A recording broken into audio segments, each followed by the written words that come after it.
સદગુરુદેવની જય, રામાપીરની જય. સંતોએ કહ્યું છે કે હા પસ્તાવો વિપુલ ઝરણું સ્વર્ગેથી ઉતર્યું છે, પાપી એમાં ડૂબકી દઈને પુણ્યશાળી બને છે. દિલનો સાચો પસ્તાવો ગમે જેવાને પાવન કરી દે છે. સંતોના પૂજનમાં ફૂલ અને ચોખાનો ઉપયોગ થયો. પૂજન પૂરું થયું ત્યારે સવારે ફૂલ અને ચોખાને નદીમાં પધરાવી દીધા.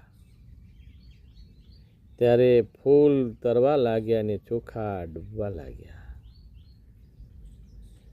ડૂબતા ડૂબતા ચોખા બોલ્યા, આપણે બંને સંતોના પૂજનમાં વપરાયા છીએ, તમે તરો છો ને મેં ડૂબીએ છીએ, એનું કારણ શું? અમે કેમ ડૂબવા લાગ્યા? ત્યારે ફૂલો કહે જેવી જેની કરણી. ચોખા બોલ્યા, ના, તમે જાણતા હોય તો કહો, અમે કેમ ડૂબવા લાગ્યા?